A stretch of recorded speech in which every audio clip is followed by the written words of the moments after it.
seminário pensado com os cursos visuais que você tem bacharelado, mas a gente também queria conversar com os outros cursos da área das artes aqui no nosso estudantes. Né? Então, é uma mesa que nós estamos construindo para conversar entre as artes visuais, o teatro, a dança, a música, porque a gente precisa também abrir espaço para construir outras narrativas e outras formas de pensar coletivamente.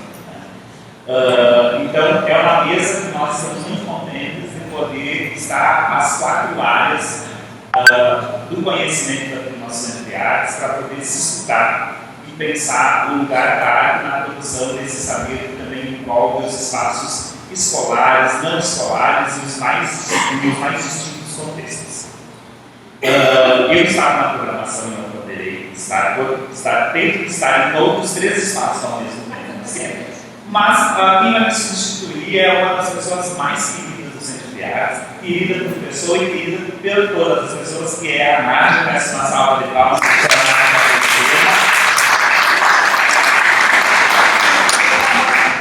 e ela vai conduzir essa mesa e passo para ela. Obrigada. Primeiro, você vai ver o que é que eu estou fazendo? Tá. Bom, então, professora, talvez, acho que só não sou, mas a gente fica perto da Daniela Costa para não ganhar. Porque o mais antigo era o Zeca, né? O Zeca já apresentou. Então, tem 32 anos de casa, né? Então, eu sou parte da história dessa casa, né? A gente veio para cá, para esse espaço maravilhoso, né? Que hoje estava conversando com o Boy, e disse: eu não estudei aqui, né? Eu também não, a gente estudou por aí, pelos espaços que tinham, mas hoje, né, a gente tem essa casa maravilhosa, né, para poder. E a gente cresceu, a gente era só artes, educação artística, né? Bacharelado em artes, pintura, escritura, gravura, coisas muito tradicionais, né? E a gente já tem licenciatura em dança, licenciatura em teatro, licenciatura. A gente já tinha música, também era muito forte, mas também funcionava lá no centro, hoje funciona aqui também. Então, e atualmente a gente tem, né, além dos cursos, né, temos design, temos cinema e também temos mestrado em artes e doutorado em artes. Então, são conquistas, né, a casa cresceu, né, e nós somos parte dessa história. Então, muito obrigada, né, pela presença de todas aqui. E vamos dar início para essa mesa. Já está um pouquinho atrasado. Então, vou chamar e vou pedir para todo mundo que veio, né, se apresente. Na medida que for, não sei aqui a ordem que eles vão estabelecer de fala, mas acho que vou chamar primeiro, né, já que eu sou dos estudos de gênero, eu vou chamar a Ana Cristina, deixa eu só ver o sobrenome, acho que é Ribeiro, Ana Cristina Ribeiro da Silva. Obrigada.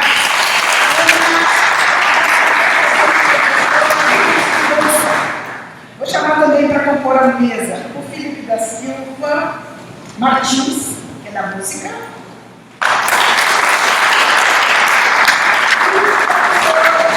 E a Gibe Conceição, que é do curso de teatro. Parece certo?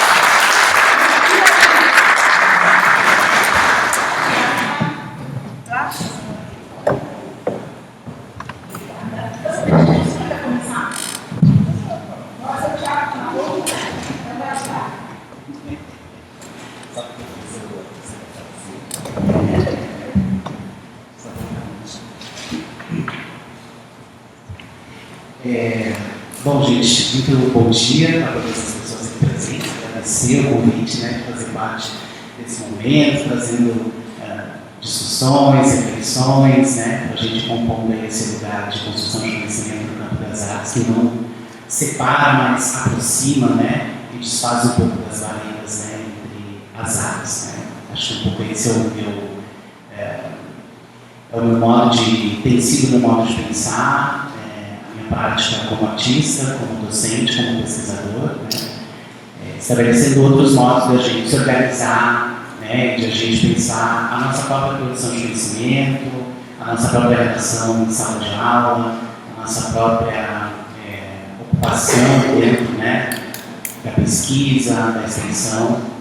E aí eu preparei assim, uma apresentação um pouco assim provocada pelo tema da conversa de hoje, muito mais, eu acho que assim, compartilhando um pouco de um percurso, de um caminho recente, assim, docente, né, que cruza pesquisa, ensino, extensão, e essas reverberações na universidade e na cidade de Pelotas. Então, eu acho que eu tenho uma apresentação que vai começar ali.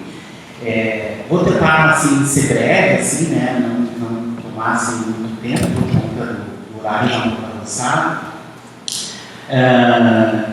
Esse título, a privação de direitos e práticas cívicas, se conecta e se liga diretamente com o trabalho que eu venho pensando a partir das ações de ensino, pesquisa e extensão que eu venho desenvolvendo, né, na universidade, mais anterior a isso, a minha prática como um artista da cena. Tá? Pode passar, por favor. E aí eu vou falar um pouco a partir do NUPRA, né, o Grupo de Práticas Radicais, né, que é o grupo de pesquisa do qual eu coordeno, e que faz parte da Rede Internacional de Estudos da Presença, que é um coletivo de 40 pesquisadores de 22 grupos de pesquisa, de 16 universidades, de 6 países, né, Angola, Argentina, Brasil, França, Moçambique e Portugal, que tem se detido nessa fase, né, da pesquisa e pensar as relações entre pobreza e performance. Né. É importante dizer que esse grupo, essa rede, ela é coordenada pelo professor Gilberto Henrique, da Faculdade de Educação da Universidade Federal do Rio Grande do Sul. Tá? Pode passar, por favor. Então, esse título, né, Práticas Transformativas e Relações Étnico-Raciais, é um pouco a área, né, no qual eu atuo aqui no UFPEL e promovo, assim, né, realizar essas ramificações, né, da pesquisa, do ensino e da extensão. Pode passar, por favor. Aí a gente tem umas fotinhas, né, do projeto, que na verdade é um pouco intercalar o projeto junto com o grupo de pesquisa, com estudantes da graduação, da pós-graduação, também do UFPEL, de estudantes de graduação e pós-graduação da Universidade Federal do Rio Grande do Sul. Tá? Pode passar. Aí a disciplina, né, que foi criada na minha chegada, que chama também Práticas Transformativas e Relações Étnico-Raciais. Pode passar, por favor. E aí a ideia de pensar essa noção de pobreza como privação de direitos, ela vem muito a partir da discussão da Rede Internacional de Estudos da Presença e do grupo de pesquisa na universidade, que coloca em xeque essas possibilidades da gente pensar uma desontologização da ideia de pobreza, né? Da gente pensar essa noção de pobreza como não algo ligado per se a alguém, a um sujeito, mas como uma produção de algo, né, sobre alguém. Né? Então, quando a gente desloca esse sentido de pensar a pobreza como uma agência ou como uma performance, a gente pode pensar também que a pobreza ela é produzida. Né? A pobreza ela é constituída por um grupo dominante, um grupo hegemônico. Né? Ao mesmo tempo que se produz uma ideia de pobreza, a gente também produz uma ausência, né, que a professora filósofa, a professora Carneiro, já nos ensinando aí como ela traz a ideia, a noção de feminicídio. Pode passar, por favor. Então, os desafios da docência da pesquisa, da minha chegada na universidade, elas dizem respeito ao primeiro grande, assim, né, trabalho a ser feito, né, na construção de uma disciplina e na construção de um projeto de pesquisa de ensino. É necessário referenciais que tenham conta, né, os elementos que são trabalhados. Né? E um dos primeiros diagnósticos, e aí acho que é o primeiro grande movimento assim, que a pesquisa desenvolveu, é a partir dessa identificação, dessa ausência de referenciais negros indígenas nos sistemas de bibliotecas na universidade. Né?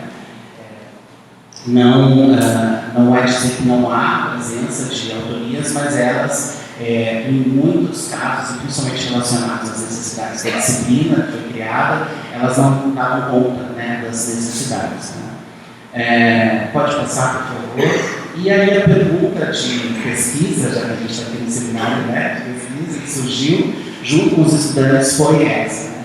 O que fazer com a ausência? né? O que nós podemos pensar em fazer com a ausência? E essa ideia de ausência aqui, ela se espraia, né, para todos os lugares possíveis, quando a gente está falando dessa ideia, né? A ausência de determinados corpos, a ausência de determinados gêneros, a ausência, né, de modo geral. Pode passar. E aí, então, a fase 1, né, assim chamei, né, o trabalho que vem sendo feito, foram pensar essas estratégias e fabulações, essa ideia de fabulação trazida pela historiadora Saidia Hartmann, né, que trabalha com as noções de pensar assim, se os arquivos, né, da colonização não consideram a presença de pessoas negras, não humanizam, não há registros, né, nos resta fabular, inventar, né, a partir desse arquivo colonial. Né. Então, essa foi uma das explicações. Né. Diante de uma ausência, nós temos que inventar, criar. E aí, então, foi produzida junto com os estudantes, né, esse trabalho foi produzido no projeto de pesquisa, uma lista de obras de autores e autoras negros e indígenas que se desejariam, então, tivessem presentes na universidade. É importante destacar a questão ali bem burocrática, né, a quantificação de 5 exemplares para que pudessem, que possam, então, serem colocados como referencial essencial, né, na lista de bibliografia no plano de ensino, né, para que assim possam ser trabalhados efetivamente em sala de aula pelas professoras. Pode passar, por favor. E aí a gente tem uma imagem, né, dessa preliminar de 42 exemplares, hoje ela já está em 120, né, ela segue, né, sendo trabalhada. Pode passar. Pode passar também. Pode passar. E aí a gente faz a ideia de tentar, em um lugar de ausência, produzir presença nesse primeiro momento. O que foi feito, então, junto com a sensibilidade, a parceria da princípio da Universidade Federal de Pelotas, né, prontamente atendeu o chamado na reunião, prontamente se prontificou, né, a dar celeridade no processo de aquisição de novos exemplares e livros, né, para a universidade. Então, aí a gente tem um momento onde foi feito a chegada, né, esse marco, né, importante. Né, a professora Lúcia está na foto, a professora Leal, né, a Josi Tatari, a professora Vanessa, que era coordenadora do curso, né, no momento. Pode passar. E a fase 2, então, que assim, né, tem sido chamada, é de pensar, então, um mapeamento de performances negras na cidade de Pelotas. Né? Pensando a partir das dimensões de território, de territorialidade na cidade, nos primeiros territórios, então, que o projeto de pesquisa se relaciona ao território do Passo dos Negros, que é um território que vem sofrendo, né, uma violência muito grande por conta da especulação imobiliária, que justamente quer destruir esse território que traz elementos muito importantes sobre a história da cidade de Pelotas desde o seu início da sua fundação, né, que não estão colocadas aí nos registros oficiais da cidade. Né. E eu trago a noção, a ideia de radicalidade amorosa, que é trazer um intelectual, uma liderança, né, de matriz africana aqui da cidade de Pelotas, que é a Sandra de Oxum, para pensar essa possibilidade da gente fazer transformações efetivas e concisas, sem perder de vista o afeto presente nisso. Né? A ideia de radicalidade nesse sentido está muito mais conectada a uma movimentação que não descola sujeitos e coletivos como parte protagonista delas também. Né? Esse primeiro, digamos assim, efeito desse mapeamento informativo, né, de agentes negros, ele se reverbera em um evento, né, que é uma ação de extensão do projeto de pesquisa prática transformativa das relações étnico-raciais, que é a nossa cura de artes negras, que vai ter início na semana que vem, aqui na cidade de Pelotas, de 2 a 8 de dezembro, que justamente traz, a partir das artes cênicas, né, da dança, do teatro, da performatividade, de oficinas, debates, residência artística, uma centralidade para a produção de saberes de agentes culturais negras e negros, né, pensando que a arte, né, ela produz conhecimento e interessa, né, no projeto do grupo de pesquisa pensar esses processos de criação e esses agenciamentos que esses artistas, né, desenvolvem. Para finalizar, eu quero dizer que na verdade está lá no perfil do Instagram da Mostra Pura, mas só para a gente visualizar um pouco assim, desses corpos, desses rostos, né, já que a minha fala veio um pouco pensar essa ideia de presença, de produção de presença a partir das corporalidades, acho que pode ser importante. Tem como clicar ali, e aí vai abrir. Não está ligando? Tá? Vamos ver se abre. Deixa eu colocar. Tá, não vai ligando, não vai. Pronto, foi. Acho que tem volume. Ali embaixo.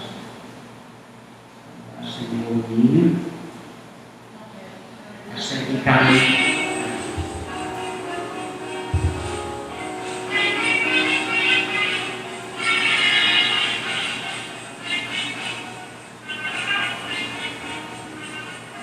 Se a gente conseguisse olhar de uma forma, seria interessante.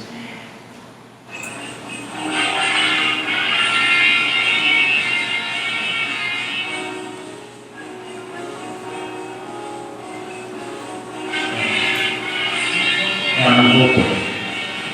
Bem, então eu acho assim, por conta do tempo, talvez eu sugiro que todo mundo, eles quiserem seguir, o perfil da Mostra Pura. É uma mostra.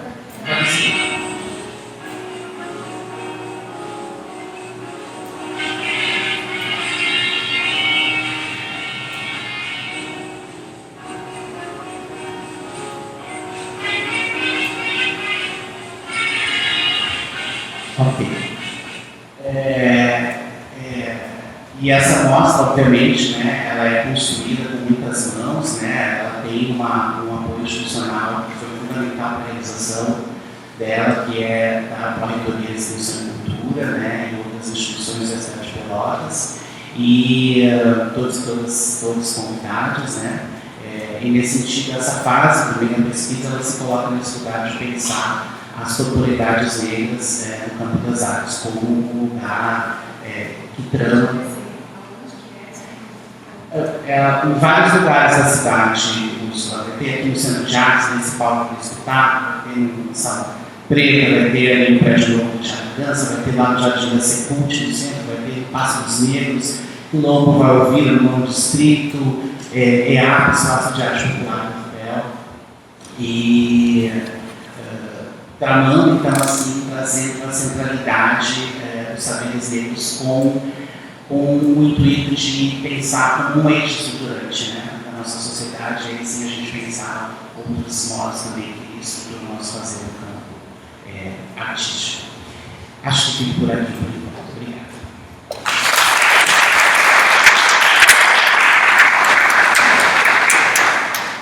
Vamos fazer assim. A gente fala na ordem e abrimos para o debate depois. Pode ser? Guardem as perguntas. Então, bom dia a todas, todos e todos aqui presentes. É um prazer estar aqui, né, representando a dança, né, nessa mesa, né, com os colegas. Vou começar assim, uma breve apresentação para contextualizar, né. Eu sou recém-chegada ainda em Pelotas, né, vai fazer 3 anos ainda que eu estou aqui conhecendo a cidade e dentro das dinâmicas de Sermani. É um conhecer devagarinho no ritmo da pequena, né, que está crescendo, né, então tem muitas coisas ainda na cidade para conhecer. Eu venho de Campinas, São Paulo. A minha área de pesquisa é a cultura hip hop e as danças dessa cultura, e também as danças próximas, né, chama de primas, né, estão ali conectadas diretamente à cultura hip hop. Mas tem um olhar também que se acendeu de uma maneira maior na pós-graduação, que é relacionado à educação somática, né? Só para entender de onde vem a minha fala.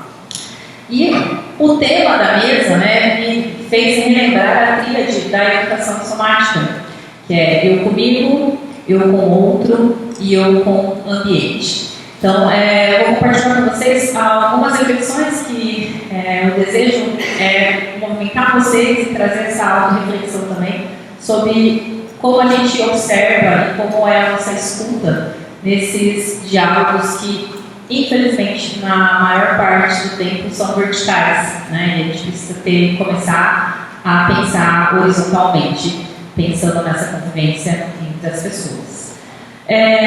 Falando isso, né, a minha vida com a dança, ela começa lá com a adolescência, né? Eu começo a dançar de uma maneira horizontal dentro da cultura hip hop. A cultura hip hop me abre esse olhar, com as questões de visualizar os mestres, né? E a troca, que independente do mestre e professor daquele ambiente, era horizontal, né? Então eu começo a descobrir a arte e a dança de uma maneira trocando, né? O que você sabe, você me ensina, o que eu sei, eu te ensino, e o meu processo vai dessa maneira. Dentro desses processos, eu hoje, né, olhando para trás da minha história, vejo que a educação formal e esse olhar vertical, né, de quem é o professor, quem ensina, me fez questionar nesses momentos de aprendizagem como se era, né, essas trocas. E por um dado momento eu achei que não era interessante as trocas da maneira que elas eram realizadas. Eu, por um dado momento, queria que tivesse um professor que me explicasse como chegar no resultado final específico. E aí, dentro dessa questão que surgiu, eu vou buscar o ser professor, o ser arte educadora, e começo a estudar graduação, pós-graduação, pensando nisso. E durante o processo, eu observei que o que eu vivi lá no começo era a melhor maneira de educação, né? As trocas horizontais. Mas é interessante de como a escola nos deixa com esse olhar que a gente precisa seguir alguém, e essa pessoa, o professor daquela sala de aula, todo mundo sentado nas cadeiras, é o senhor do saber, todos os outros só aprendem, né? A escola de hoje, a educação base, ainda reflete esse olhar, né? E dentro dos processos eu fui mergulhando, né, com a curiosidade, né, que é da pesquisa, ou do saber mais, do conhecer, fui na minha prática potencializando, vamos dizer assim, a minha maneira de trocar, de como olhar os procedimentos. Até a minha tese de doutorado resulta com procedimentos, só que aí eu já tenho um olhar mais horizontal, de sugestões para o fazer dentro de 3 danças, que no doutorado foi o crump, o hip hop dance e o break, né? Um olhar de fazer pensando no que esse meu caminhar me proporcionou no sentido anatômico, biomecânico, relacionado à educação somática, como o movimento é construído nesses diferentes corpos e corpos. E olhar para esse movimento e desfragmentar, desconstruir e entender os caminhos anatômicos e biomecânicos que se faz no movimento. Essa foi a minha pesquisa, né, no olhar. Mas já com esse olhar pensando que essa não é a única maneira, né? Então, já com uma reflexão de pensar que essa não é a única maneira. E recentemente, aqui em Pelotas, eu fui para um treino aberto de coletivo. E é interessante, né, essa questão, que por mais que eu tenha esse olhar mais oriental e potencializando as tradições africanas, a troca de diáspora, os mestres, os saberes, né, o aprender com o aluno, ainda é impregnado em nós essa visão horizontal de quem sabe e quem não sabe. Por isso que eu queria mexer com vocês para se colocar nesse lugar de aprendiz e de troca e de pensar as relações horizontais. Porque nesse encontro desse coletivo, na hora que eu fui e começou a acontecer as dinâmicas de movimentos, eu tive que, novamente, me desconstruir e falar: estou aqui para o processo, para a experiência. E apagar um pouco o que eu já conheci numa trajetória linear que me fez chegar a esse momento de docência. Porque em vários momentos, dentro da vivência da experiência, o que eu senti dentro das práticas, das proposições que foram feitas, eu olhava e ficava: e como eu faria? Aí eu olhava e ficava: como eu faria? Tentando organizar e estruturar, ao invés de me soltar e viver a experiência nesse sentido horizontal das trocas, né? Então, é um compartilhamento nesse sentido, que eu me sinto uma pessoa super, nesse momento, né? Super aberta a essas relações de troca e a entender a horizontalidade dos saberes e potencializar os saberes de diferentes maneiras, mas ainda me pego nesse sentido de pessoa colonizada que precisa ter um argumento de um conhecimento mais, me faz dessa forma, me direciona de uma maneira. Então, para a gente entender que por mais que seja a minha área, estou abrindo o coração, por mais que a minha área de pesquisa seja a educação somática, seja os saberes tradicionais africanos, eu ainda, em vários momentos, me pego com esse corpo colonizado e refletindo sobre, mas se ensinasse dessa maneira seria mais fácil, se ensinasse dessa maneira seria mais direto, me questionando. Então, eu trago essa questão para a gente pensar nesse tema dessa mesa, né? Eu comigo, eu com o outro, eu com esse mundo, que a gente prega na nossa fala como docente o tempo todo, da pluralidade, dos diferentes corpos, dos diferentes gêneros, das diferentes formas de saberes, mas reconhecer que nós ainda somos colonizados e às vezes nós pregamos peças em nós mesmos, né? Que é um processo assim, que eu espero com a minha filha que está crescendo e a forma que ela está experimentando o mundo, a forma que eu consigo proporcionar essas experiências, né? Que a geração dela não tenha essas dúvidas e questões que nós temos na nossa geração, de achar que nós somos super doutores numa mesa e temos os saberes superiores, ou às vezes focar, não, imagina, eu sou super aberta, mas na prática as ações não são bem assim, né? Então a gente tem inúmeros casos também, conheço outras pessoas que têm um discurso super decolonial, mas as suas práticas não são tão decoloniais, né? Então, para a gente se colocar nesse lugar, nesse momento de geração de transição, nós somos uma geração que está refletindo sobre tudo que nós vivemos, está produzindo novos conteúdos, estamos aqui no Congresso refletindo, mas mais além do que trazer essas reflexões, é a gente naquele momento de imersão, naquele momento de experiência, respirar e tentar se desarmar, vamos dizer assim, né? Para esses saberes que foram treinados na nossa educação, né? Nossa educação básica também foi dessa maneira vertical. Então, como a gente pode olhar para nós mesmos e refletir nesse processo para fazer novas experiências e valorizar os diferentes saberes de diferentes comunidades, né? Não só os saberes da universidade, os saberes da comunidade, de trazer a comunidade com projetos como o professor Tiago, entender que os mestres que estão na nossa comunidade têm saberes muito importantes e que às vezes,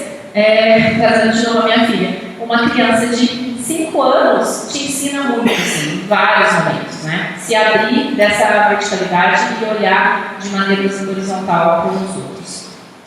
Pensando nisso, né, dentro das propostas, né, que nós temos aqui na universidade, também criei um laboratório, um projeto unificado chamado LUA, que é uma sigla, Laboratório Ubuntu, do A, 4 As, Amor, África, Américas e Afrodescendentes, né, para a gente pensar afrodiaspóricas. Essas 4 possibilidades sempre relacionando o afeto, a gente olhar para o outro com o afeto.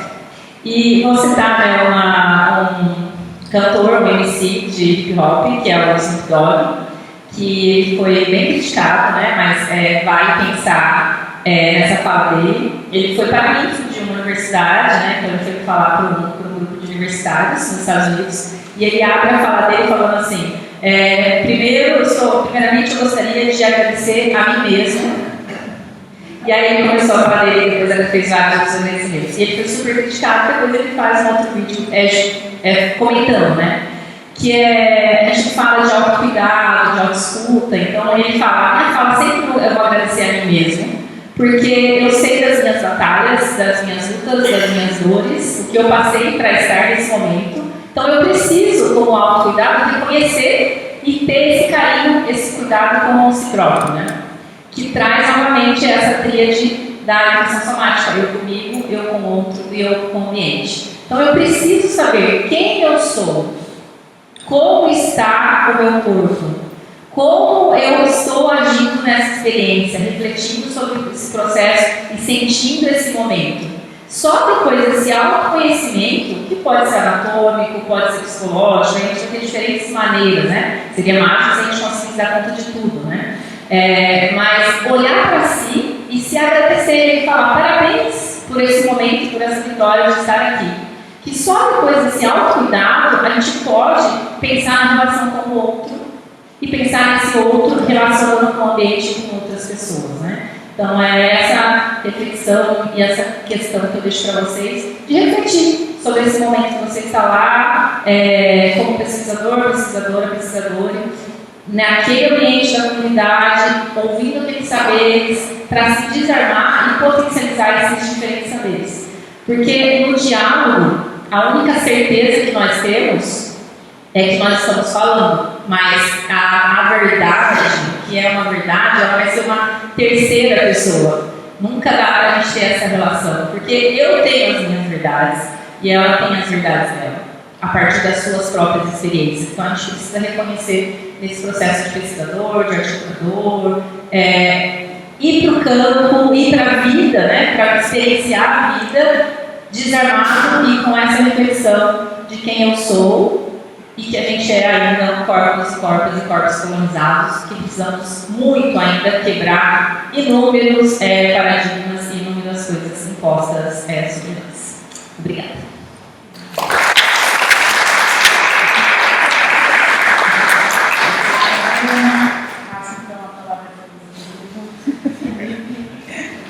Bom dia a todas, todos e todos. Prazer estar aqui com meus colegas. Também vou me apresentar um pouco para contextualizar esse processo. Eu sou professor do curso de Música e Licenciatura. Eu sou filho da casa, fui aluno aqui, participei muito desse evento enquanto estudante também. Eu fiz minha graduação aqui, minha pós-graduação também aqui na casa, no PPG de Educação. Sou do interior de São Paulo e dizer as minhas origens, acho que a gente vai pensar um pouquinho da minha presença hoje nesse lugar. Sou do interior de São Paulo, de uma cidade quase mineira, onde os modos de ver e aprender da minha família, do meu núcleo íntimo, está muito ligado com a cultura popular. Então eu sou uma criança que cresceu envolto com a cultura popular e fui aprendendo um jeito de ser e estar no mundo que está muito envolvido com isso. Em 2011, quando eu venho fazer a minha graduação em música, claro que eu tive uma formação musical que também teve seus lugares e seus preceitos próximos do pensamento eurocentrado, e aí compartilho da fala da colega Dona Lisa sobre esse processo verticalizado no qual nós somos formados, De fato, nós somos formados com um pensamento ainda eurocentrado, e a grande virada, eu acho que a gente percebe que somos uma geração que está no processo de repensar e de se recolocar nesse lugar, mesmo reconhecendo esse lugar de onde foi formado, perceber que não é esse lugar que a gente vai continuar a passar para frente e que a gente precisa repensar esses espaços. Então, eu tive uma formação eurocentrada também em música, mas muito da minha primeira formação musical se deu dentro da cultura popular a partir das Folias de Reis, que é uma manifestação lá do interior de São Paulo. Quando eu chego aqui, eu encontro uma pessoa muito importante na minha trajetória acadêmica, e falar disso é dizer quem eu sou hoje, que foi a mestra criou Cilei Amaro. Dona Cilei Amaro, ou Dona Cilei, por muitos ser conhecida, foi uma crioula da cidade de Pelotas. Ela foi a primeira mulher negra a receber o título de doutora honoris causa por essa universidade, agraciada de acordo com a sua produção na cidade de Pelotas em torno da cultura. E a maneira como a Dona Cilei enxergava a cultura dialogou muito diretamente com a maneira como eu fui criado, como eu fui pensado, e fui pensando nos meus modos de ser e viver no mundo. E eu acho que é essa maneira que me faz hoje trazer aqui para nós a reflexão sobre qual é o papel da arte, de que arte nós estamos falando. Quando a Dona Cilei, convivi com a Dona Cilei desde 2011, a ponto dela em algum dado momento dizer que eu era o seu primeiro aprendiz, aquele que caminhava para ela o tempo todo. Nossas relações eram para muito mais relações acadêmicas ou profissionais, então essas relações estão se implicando. E nesse se implicar, a gente começa a entender o lugar do afeto na construção de conhecimento. E aí, qual é a construção de conhecimento que se dá justamente num pensamento afrocentrado, num pensamento africano, esse com o qual a Dona Cilei partilhou comigo e faz com que eu hoje tente partilhar com as pessoas. Que arte é essa que nós estamos falando? Claro que quando eu me deparei com a Dona Cilei, trabalhei com ela a primeira vez em coro de idosos, então eu era regente do coro e ela era coralista. Todos os olhares que eu ia tendo para com a Dona Cilei eram atravessados pelo olhar também do educador musical, que era a área de formação com a qual eu estava também trabalhando, pesquisando e atuando. Mas o tempo todo a Dona Cilei também me chamava a pensar que a coisa não era só a música, a coisa não estava só voltada nesse lugar. E eu o tempo todo tentando buscar um lugar específico de uma caixinha essa da educação musical, da música em si. E aí, eu acho que a grande transformação era de pensar que a arte nesse contexto afro-diaspórico, nesse contexto africano, ela não está segmentada nessas caixinhas que o eurocentrismo nos deu, na diferença entre ser professor de música, ser professor de artes visuais, ser professor de teatro, ser professor de dança. Talvez eu possa tentar olhar para essas práticas, para essas caixinhas que um dia foram colocadas, mas não necessariamente essa é a maneira como o nativo desse contexto, né, desse sujeito, lida com o seu fazer. Para Dona Cirlei não existia a possibilidade de se apresentar sem que ela cantasse. Tá, então a música é o eixo principal. Tá, mas a Dona Cirlei também não se apresentava com a mesma roupa que ela vinha de casa. Tá, então o figurino é essencial. Tá, mas a Dona Cirlei também não se apresentava se antes não tivesse uma cena para que ela entrasse. Por exemplo, a gente ia para as escolas, primeiro eu ia para a escola, fazia uma apresentação de quem era o griot, contava toda uma história para as crianças, e de repente ela surgia, ela cantava a música, ela vinha surgindo. Tá, então existe uma cena para que a Dona Cirlei entre. A Dona Cirlei só fazia as apresentações dela, as formas como ela se colocava, a partir da roda, a partir do movimento, a partir da cerâmica. Não existe uma dança que a Dona Cirlei faz. Qual é o eixo que é importante nesse fazer da Dona Cirlei? O eixo que é importante nesse fazer teatro centrado é o eixo que a arte ela conduz em todos esses espaços. A gente não está falando especificamente de linguagens artísticas que têm um significado e um sentido em si. Nós estamos falando de práticas artísticas que são sensíveis, que estão vinculadas com a vida do sujeito. A nossa vida é assim. Eu não vivo especificamente como um educador o tempo todo ensinando e aprendendo somente em relação de ensino-aprendizagem, por mais que eu seja educador. A minha vida se atravessa entre o educador, entre o cara que faz comida, entre o cara que planta orquídeas, entre o cara que tem abelhas, por exemplo. Eu tenho abelhas nativas na minha casa. Eu, ao mesmo tempo, sou professor, doutor, pesquisador na universidade, ajudando com a cultura popular, e hoje à noite eu tenho coral de crianças para reger aqui. A vida é dinâmica e a arte é dinâmica. Mas essa relação de dinamicidade da arte que se põe na vida de maneira tão natural, por vezes a gente aprendeu a segmentar dentro desse ensino tão, vamos dizer, verticalizado, centrado, que foi colocando cada uma nessas caixinhas. Foi a figura da Dona Cirlei que me fez tentar ampliar isso e ver que, não, peraí, a vida é muito mais que isso, se a vida é muito mais que isso, a arte pode ser muito mais que isso. Claro que, então o Felipe consegue ter todas as práticas dele de maneira super dialógica, transversalizadas? Não, gente, óbvio que não. Eu estava na minha graduação aqui, passo em um concurso na cidade de Rio Grande, e fui trabalhar na Escola de Belas Artes de Rio Grande. A Escola de Belas Artes de Rio Grande é um conservatório, né? Uma escola que tem mais de, se não me engano, 102 anos, seria a escola, né? Trabalhei 7 anos lá, tem um espaço maravilhoso de trabalho. Mas é um espaço extremamente estruturado, né? Extremamente formado, um ensino formal de artes visuais, de dança, de música e de teatro.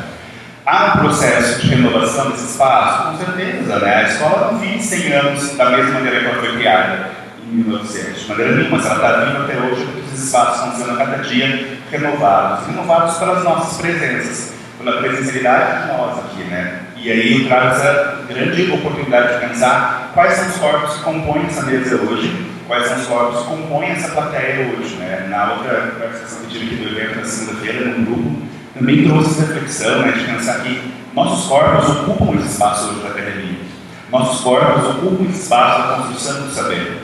Nossos corpos ocupam esse lugar de dizer, de construir, de pensar possibilidades de verdades. Se não há verdades, pelo menos possibilidades de verdades. Então, os corpos novos, os outros corpos que ocupando esse espaço, como por exemplo na Escola de Belas Artes, foi um grande espaço onde eu pude aprender a possibilidade de trabalhar em conjunto com outros colegas. Porque sim, no curso de música existia ainda a centralidade de um pensamento verticalizado, eurocentrado, para que fosse o educador musical, a caixinha da educação musical, a caixinha da música. Na Escola de Belas Artes eu tinha que trabalhar com o colega do teatro, com o colega da dança, e eu contava até 4, o colega da dança contava até 8. E o colega do teatro brigava porque ele precisava aula no palco, e eu ia também usar o palco. Todas essas dinâmicas de viver iam me fazendo pensar que a própria arte que a gente pode viver na escola é uma arte próxima daquela que a Dona Cirlei falava tanto para mim. Essa arte que é próxima da vida, essa arte que pode olhar para o outro e saber que nós trabalhamos juntos, né? Nós lidamos com o mesmo fazer. E aí, isso só acontece porque os corpos vão ocupando esses espaços. Esses outros corpos, que são como esses outros saberes, com essas novas formas de se colocar e que não são tão novas assim. Elas são só formas com as quais a gente às vezes se coloca fora desse espaço e agora adentra a esse espaço e aí começa a arrepiar as formas de ser e estar e pensar, sabe? Eu acho que a gente podia tentar pensar as práticas da educação em artes em si, né, dos processos de ensino em arte, muito voltadas para esse eixo, né, que tem o lugar de olhar para a pessoa e entender a pessoa como um sujeito, sua subjetividade, mas isso não só no discurso, isso também na prática, isso no lugar de conhecer os corpos que aqui se colocam presentes, as individualidades dos sujeitos que aqui se colocam presentes, para que a gente possa repensar as nossas práticas enquanto academia. A academia não é um lugar ruim, né? Porque a academia é formada por cada um de nós. A academia ela pode ser sim um lugar ruim, não estou dizendo que ela seja um lugar do mar e das maravilhas, mas eu estou dizendo que quem faz a academia somos cada um de nós. Se existe a ânsia e o desejo de mudar esse espaço, e isso um dia já existiu da minha pessoa, quando eu sentava nas cadeiras do auditório, eu busquei formas e meios para poder hoje estar do lado de cada auditório, em cima do palco do auditório. Ou seja, a gente, quem constrói essa academia, quem constrói essa forma de pensar o mundo somos nós. Isso é nas nossas mãos, né? E mais ainda nas nossas mãos enquanto educadores em arte. Eu acho que a arte é aquilo que pode mudar o mundo no campo da sua sensibilidade, no campo do seu político. O grande exemplo disso que nós temos aí foi todo esse percalço que passamos durante a pandemia, onde a gente pôde, de um modo geral, a sociedade pôde entender o lugar principal da arte não é um lugar somente de entreter, no sentido de deixar alvoroço, mas essa forma de entreter no sentido de construir formas de pensamento, formas de ver o mundo, formas de ser e estar, né? Então, a gente reconhece o papel político que cada um de nós aqui temos, e aí o papel político atrelado ao espaço de atuação de cada um, com certeza. O que mais move a minha fala, o que mais move a minha forma de pensar, então, seria esse lugar de conhecer as práticas dos sujeitos, as práticas de outras formas de ensinar que podem, sim, ser mais vinculadas, mais aproximadas da vida. A gente tem um grupo, um curso de música também, um grupo de pesquisa que a gente criou ali, que chamou INECO, Memória, Musicalidade e Cultura, para tentar pensar essa relação entre a musicalidade, que não é simplesmente a música eurocêntrica, ou a música formada a partir da divisão de alturas e som em si, mas também essa relação com a própria memória. Aquilo que fez a Dona Cirlei viver uma vida, eu viver com a Dona Cirlei e hoje poder contar para vocês. A Dona Cirlei dizia para nós, né, para finalizar minha fala, que ela contava histórias de verdade e fundamento. Histórias que ela viveu e que ela ouviu. E que ela aprendeu a contar, porque um dia contaram histórias para ela.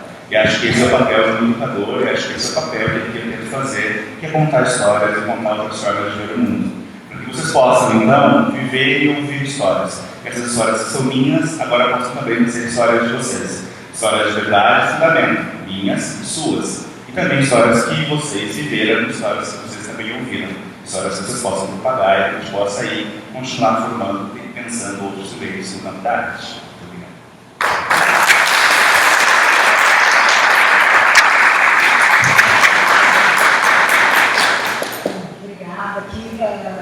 Eles não combinaram, mas vocês viram, né? A gente deu um giro, né?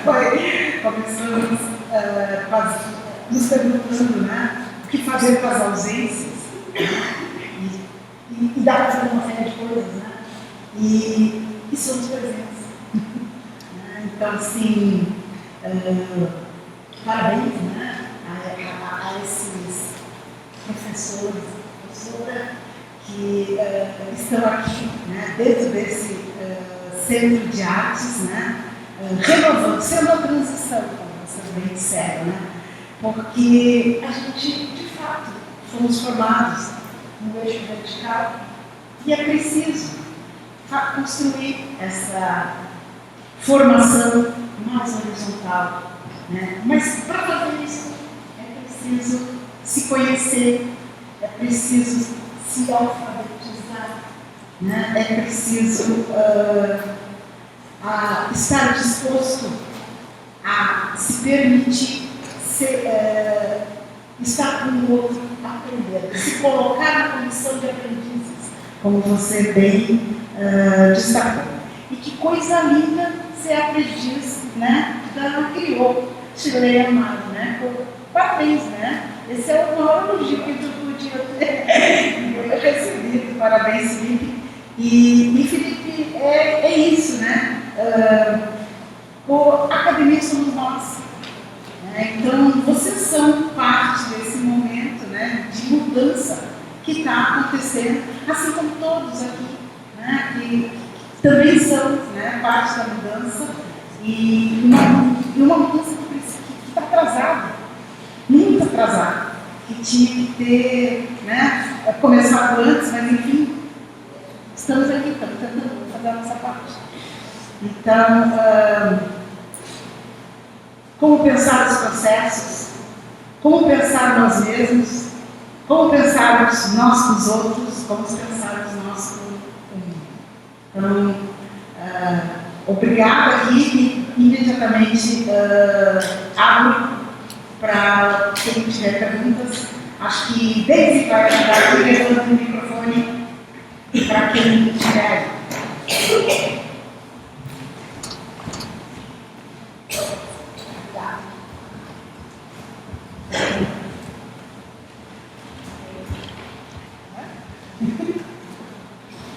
Valentim?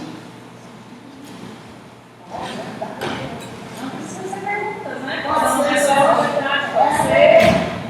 Relações e encantamentos.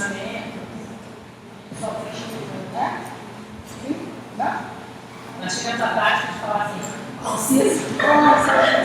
Tratamento. Vou complementar, por favor.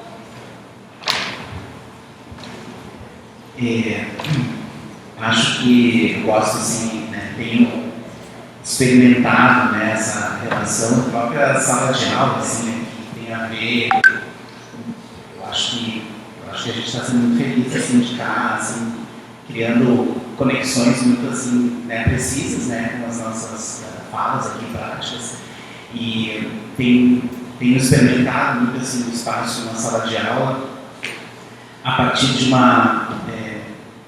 de algo que vai muito além da relação do entendimento, né, sobre algo, né, que coloca assim alguém, né, como falou Cris, né, num lugar ali de saber único, exclusivo, quase que intocável, né, inegociável, né, em relação a alguém, né, que está ali como o próprio sentido terrível, né, da palavra aluno, que é aquele, aquela, né, sem luz. Né? Então, como desfazer na própria linguagem, nesse sentido, que são sentidos também de uma construção, né? Quando a gente fala colonial, né? Esses termos todos que estão colocando em xeque, estão questionando um lugar estanque de produção de conhecimento, que ao longo de todo o processo histórico apaga, né? Torna ausente outros modos de saber. Em aula eu tenho muito pensado assim, de estudantes, gente, vocês não tem que entender que a gente está fazendo aula aqui junto, eu também, das coisas que né, não sei, estamos aqui, mas a gente precisa se relacionar. O entendimento talvez seja daqui depois vocês se formarem, aquela aula de pedagogia, alguma coisa, né? Mas interessa muito mais assim, a provocação que eu sempre faço no final do semestre dos estudantes, que é assim, ó, gente, vocês têm que reverberar alguma coisa. Tanto quando proponho algum, né? Que é isso, né? Como é que a gente também, como professores, como educadores, a gente pensa e a gente negocia com, mais uma vez, a linguagem que detém todo o saber colonial, que estrutura os modos como a gente atua dentro dos espaços, incluindo este espaço, que é a partir lá da ideia do currículo. Né? Como que a gente discute, tensiona, começa um trabalho de oposição ao sentido do currículo? Né? Como que a gente se coloca em um lugar que a gente consegue criar até uma conexão antes do Felipe e falar assim, eu quero usar essa palavra que ela desviou, tu falou uma outra palavra agora que eu esqueci de novo, da questão da burocracia, né? Mas a gente fazer curvas, né? A gente pegar a imagem da própria natureza que está aí, né? Como um rio, a gente ir fazendo espirais, a gente ir dançando, né? Escorregando, né? Com o próprio sentido do currículo que faz e que torna a relação entre professor e estudante uma relação quase que impossível. Né? Indo para outro lugar lá, né? O Freud, da psicologia, Freud dizia isso, existem 3 profissões que são impossíveis. a profissão do psicólogo, a profissão, a terceira não vou lembrar, mas entre elas que eu quero tomar aqui é a profissão do professor. Né? Porque a gente faz apostas o tempo inteiro e assim, às vezes, a gente não tem nada que volta. Né? Quando volta uma coisinha que faz sentido, e na arte, no caso do teatro, também é assim, né? A gente passa às vezes 6 meses, 1 ano, ensaiando, produzindo, né? Para chegar naquele momento, 50 minutos, 1 hora, que nunca dá conta de todo o processo. Né? Então, me parece que um olhar e uma relação muito mais interessante, que talvez se opõe à ideia de colonização, é a gente sair do lugar do resultado e se voltar para o lugar do processo. Se conectar com aquilo que, inclusive, muitas vezes é inapreensível e, portanto, não tem entendimento. Não tem como a gente entender o processo. E o entendimento, se a gente olha para os paradigmas euroreferenciados, o entendimento é uma lógica de polarização. Por quê? O entendimento justifica, inclusive, essa posição do lugar do pesquisador. De longe eu olho e entendo aquilo que o outro é. E, portanto, eu sei falar sobre ele. E, portanto, ele não precisa falar sobre si e, portanto, ele é ausente. Né? Então, quando a gente desfaz ou ficciona, como propõe a Saidiya Hartman, a ideia de entendimento, ela não se torna a matéria, o jogo, a gente começa a explorar todas as possibilidades que é de relação. Na relação, dançam, né, performam todos esses elementos que o professor Felipe e o professor Cris falaram. Né? Então, essa ideia de reverberar tem sido algo que eu tenho apostado, assim. Em alguma medida tem dado certo, outras não, mas acho que o caminho do professor e da professora também é esse, né? Entre apostas, entre expectativas e frustrações, a gente vai, né, seguindo e pensando outros modos da gente estar nessa relação de produção de arte que não se vincula no lugar de ser professor, de ser artista, de ser pesquisador. Tentei fazer um giro espiral aqui com algumas reflexões, mas eu acho que talvez faça algum sentido. Exatamente essa palavra, né, que você usa, reverberar, eu sempre pergunto, né, para os discentes, para aqueles aprendizes naquele momento, fez sentido? Faz sentido para você? Né, a minha pergunta é essa, porque eu acho que a gente refletir esses diferentes procedimentos de ensino-aprendizagem é tentar trazer uma educação sensibilizada, com afeto e que faça sentido para as diferentes realidades, né? Porque, e também eu acho que tirar esse lugar desse professor, né, nesse momento, né, que a gente está professor naquele momento, mas a gente está aprendiz em diversos outros, de trazer respostas únicas, né? Não existem respostas únicas. Acho que o nosso papel é trazer mais perguntas para cada, né, aprendiz naquele momento que está como aprendiz, né, pensando na arte e educação como esse viés que vai e vem, não é único, que ele tenha questões, e eu sempre também trago essa partilha, né? Tem algumas respostas que fazem sentido para o meu fazer, que pode ser que para o seu fazer não faça sentido, né? Então tragam questões, perguntem, aprendam a perguntar e eu ajudo. Estou ali do seu lado para tentar achar as respostas que faz sentido para você, dentro das suas experiências diversas, né?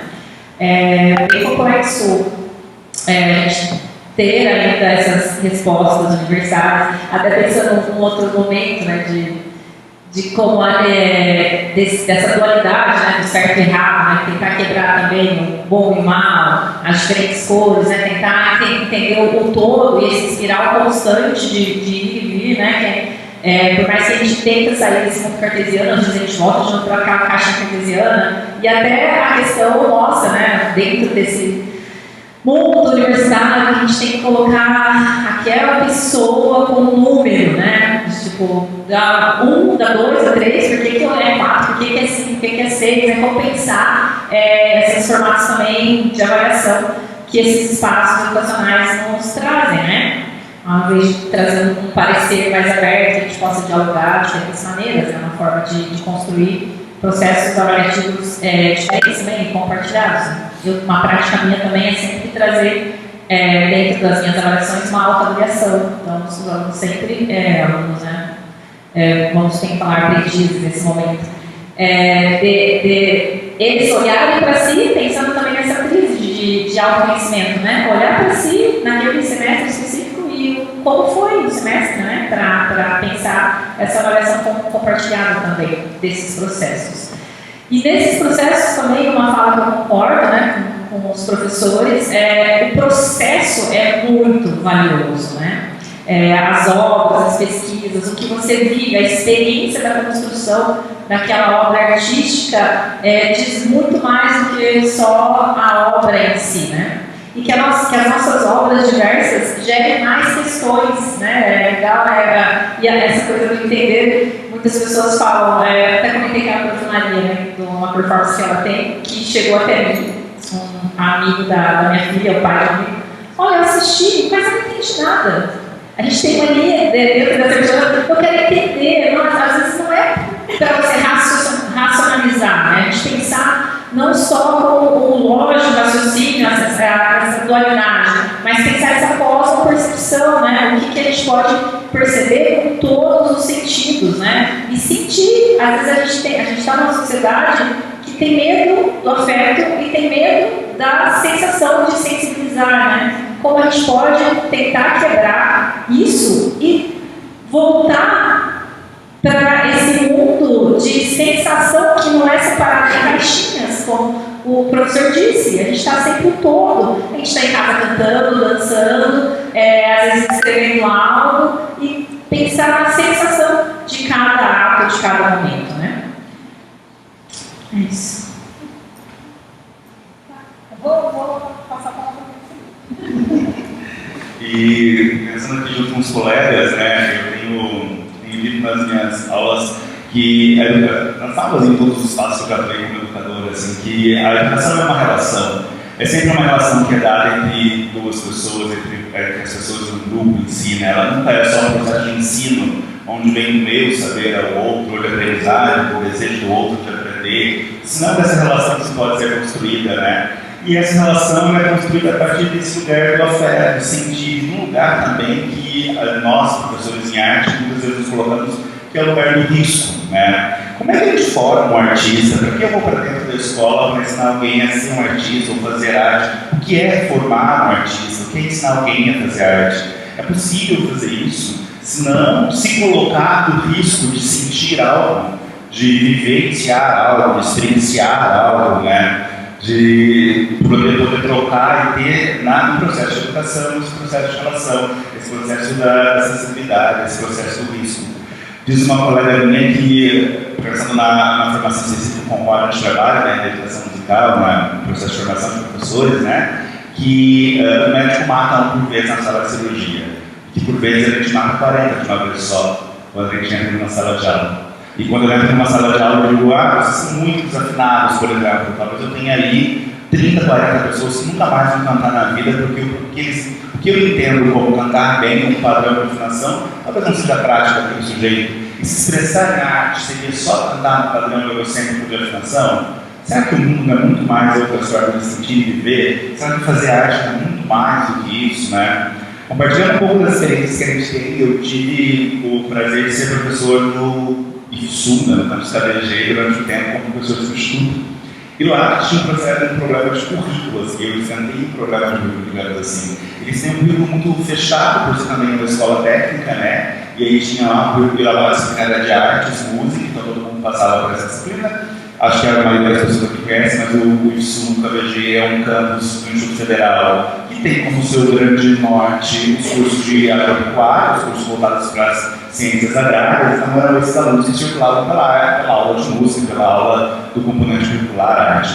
E dentro dos conteúdos que ele dava posta eram os períodos da história da arte, que poderiam ser trabalhados a partir do viés da música, por exemplo. E eu fiquei pensando, mas qual é o sentido desses guris decorarem lá a história, a arte grega, a arte romana? Por que isso? Qual é a função disso desses sujeitos, né? Que sujeitos são esses que vivem numa escola extremamente regida pelo patriarcado, pelo próprio machismo. Sendo eu, como professor homem que ocupa aqui esse espaço, né? Que lugar é esse? E acabei que, claro, tocado por outras coisas que aconteciam naquele mesmo momento na minha vida, propondo que os alunos fizessem um trabalho sobre a história da arte, sobre a história da música, pensando a partir do lugar das mulheres nesse lugar, né? Todas as mulheres na história da música, quer dizer que não existiam compositoras na Renascença, no Barroco ou na pré-história. Isso de fato nos filmes, na maioria dos filmes que a gente estuda no campo da música, não existem mesmo, elas não são impostas.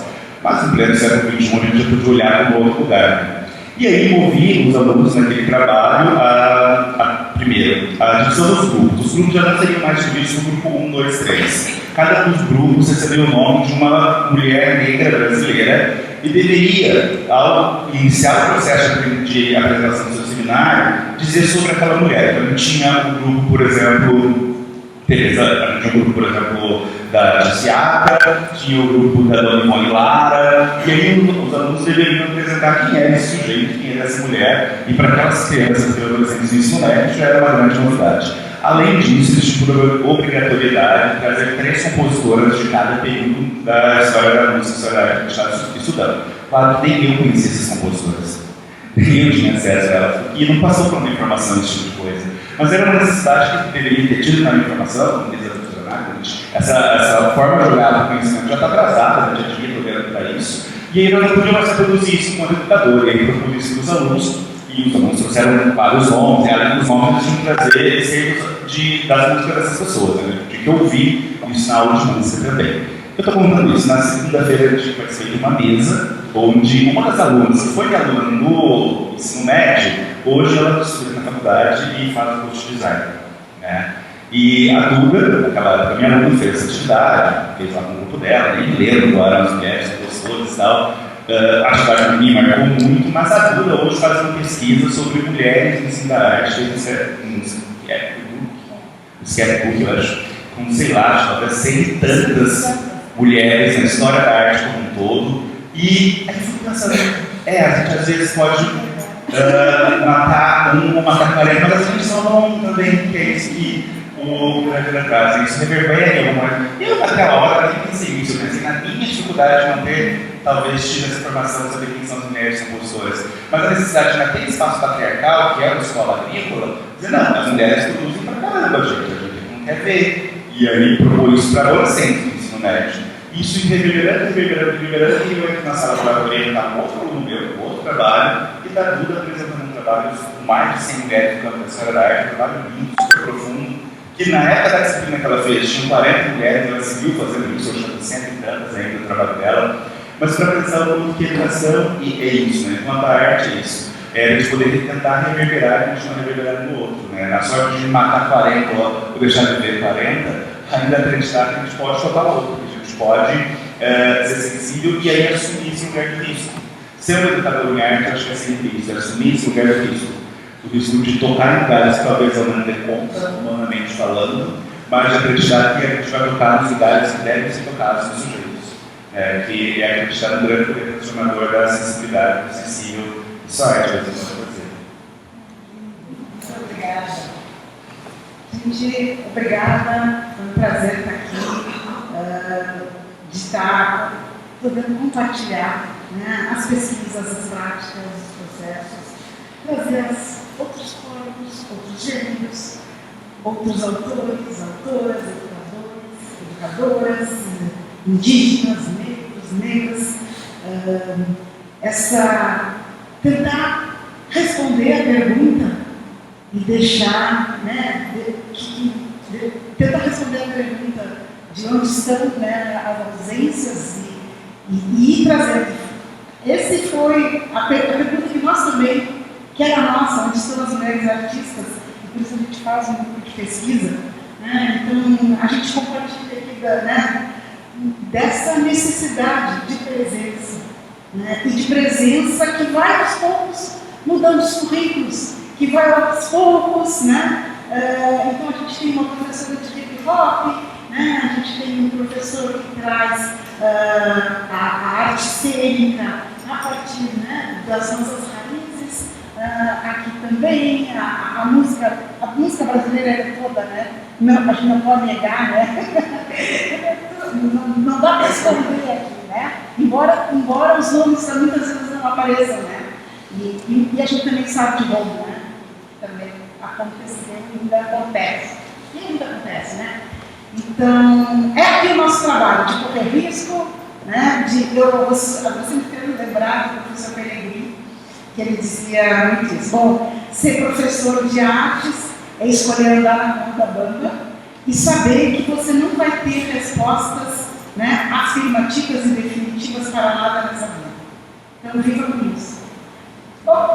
Vivamos! Obrigada!